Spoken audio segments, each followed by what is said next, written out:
Hey, so I'm Tanishka. You might know me as the Moon Woman, and this is my forecast for the coming new moon on the 24th of July in Leo. It's happening at 2 degrees and 8 minutes, so you might want to see what's in your chart that's being aspected. But Leo is ruled by the sun, okay, and it asks us to be in our heart. If we're not, we implode like a dark star. So, this is either a black hole or a bright sun. Leo is very, very intense, all right? And it can be quite self-centered, really only focused on, you know, its needs. So at best, it's a queen or a king. At worst, it's a princess or, a knight that expects everyone to, you know, serve them and not really be aware of the impact of their effect on others. So this is the sign of pride. So yes, it's good to take pride in what we're doing. You'll often see Leos with a very large wardrobe because they take pride in their appearance. They like to be noticed, seen, adored, and celebrated. But pride, it's important that we're not so prideful that we, lose sight of what's important. The word pride, um, it's a loaded word these days. But Leo asks us to express our creativity. That's our life force, our fire, by really sharing our gifts freely with the world, letting our talents out to be seen. And that is scary because it means, you know, um, being potentially criticized or judged or rejected. So, if you've got an opportunity to get up on a stage to face your fear of really being seen, warts and all, then this transit or the lead up to it is an ideal time to confront that fear. And we are being asked to confront our fears because this new moon is going to be opposite Pluto. Pluto, you might know them as Hades, but Pluto takes us down to the underworld. It shows us our fears. It confronts us to be greater than who we thought we really could be.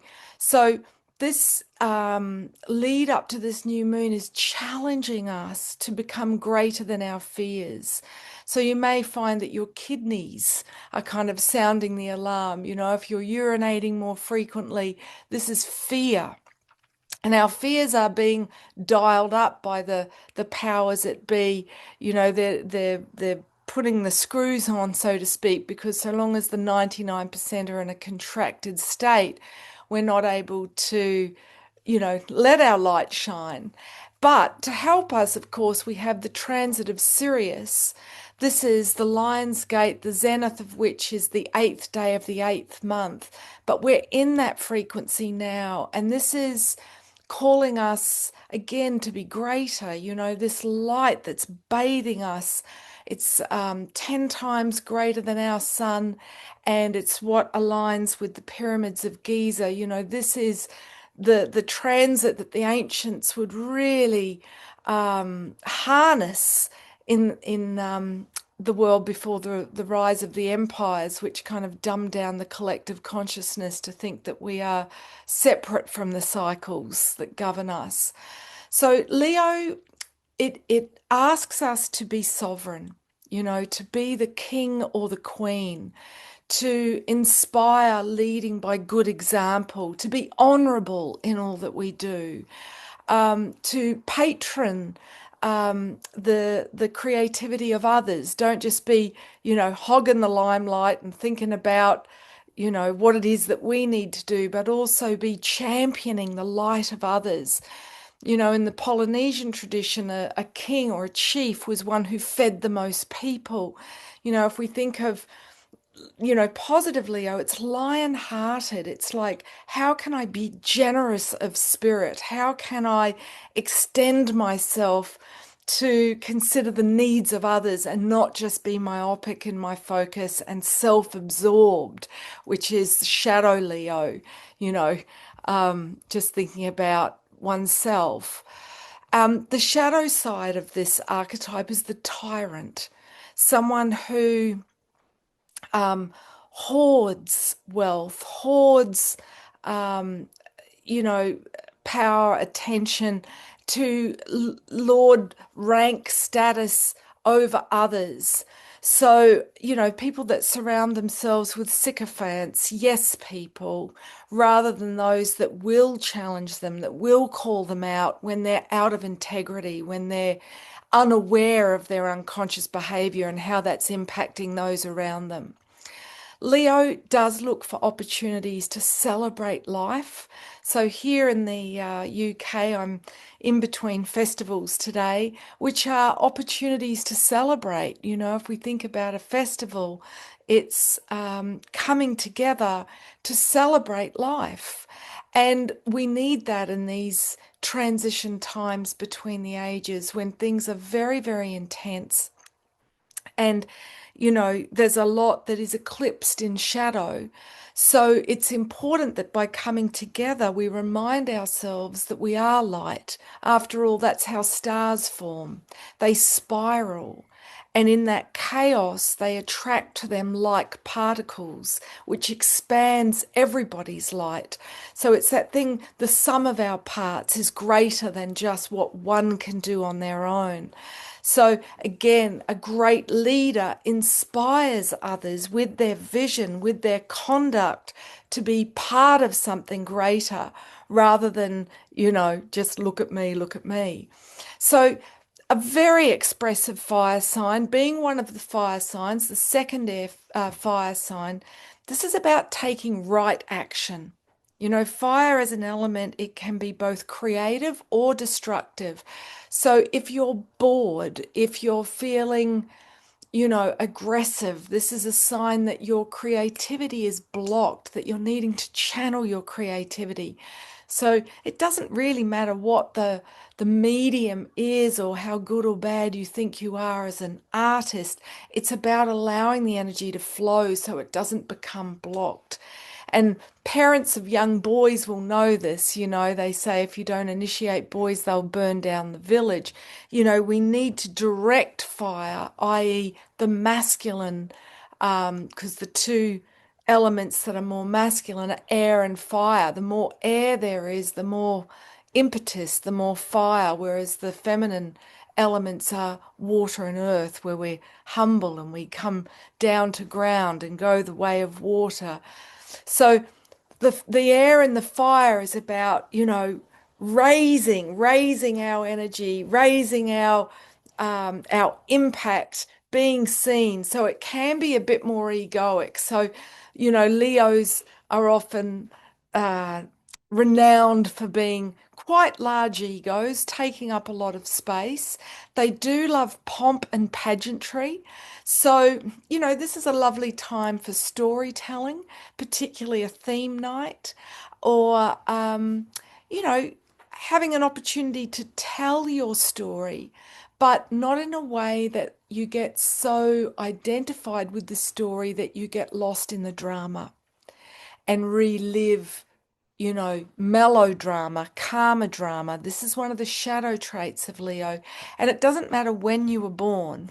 During a Leo transit, such as coming down into Leo new moon, when the shadow of this sign is really, coming up to be seen, it's an opportunity for us to cultivate the strengths of this sign, but also look to see where, yeah, I am in the shadow of this sign, and how can I temper that? How can I come back to walk more of a middle path? So the positive traits, it's being noble, okay? Being noble is not about your bloodline, it's about your character. Yeah.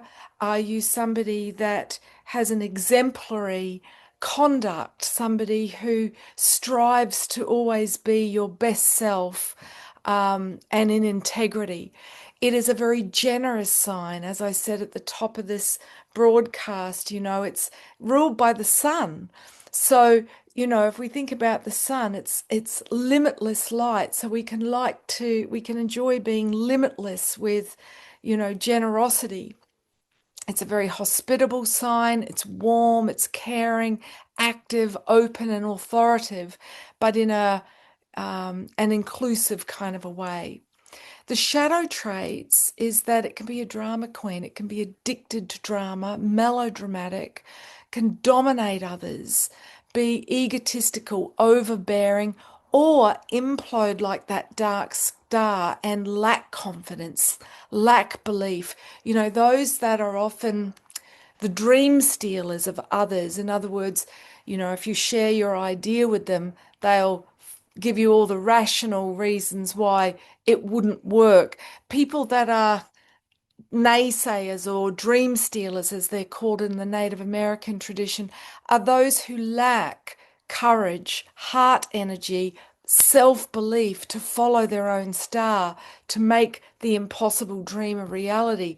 So they project that onto everybody around them. So we have to be mindful when we have a wonderful spark, a creative inspiration given to us by Source, that we share it with those that are capable of holding it, those who are dream holders or midwives, those who will champion our light, rather than those who dismiss it out of hand, out of, their own fearful outlook. So we do have some help, Saturn and Neptune, which are both conjunct, so appearing on top of each other at the first and second degrees, respectively, in Aries, the first sign of the zodiac. So this is encouraging us to make a brand new start, a brand new chapter, to take responsibility for our spiritual path. Saturn is about responsibility, and Neptune is about our spiritual mission, what it is that we're here to do to serve the greater good.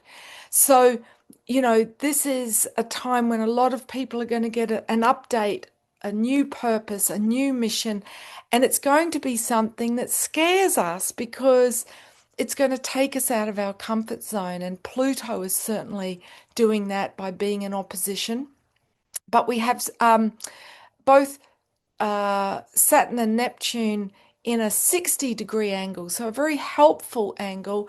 And we have Uranus, the Great Awakener, at 0 degrees Gemini, because it's only just moved in there, sextile to the Sun and Moon. So another helpful transit. So these are, the fact that we've had all the outer planets change signs and they're in the first degrees of these, slow orbits into new signs. It's a sign that it's time for a new guard, new leadership, new ways of doing things, a new approach, new conditions, so that we're not just going around in circles, but that we are spiraling up into this time of expansion and ascension, into our sovereignty, into our creativity, into the one heart of the world's soul. That's the opportunity. So blessings on you wherever you are on the planet. Now is the time to bow to the heart and do whatever its impetus is, even if it scares you. Thanks so much for watching. You have my blessing to share this. I will be speaking at Butterfield's Festival for those of you in the UK, and then on the panel at the Glastonbury Symposium. I welcome connecting with you in person if you're coming to those events. And then in early August at Soul Revolution. So if you're interested to know more about my retreats for women that I have coming up in September, the Discovery Call recordings are now available on the web pages. So if you head to the homepage, themoonwoman.com, you can click to find out more about my retreats for women in midlife and navigating perimenopause and menopause, and would love to share those with you. So thanks for watching, and have a great new moon.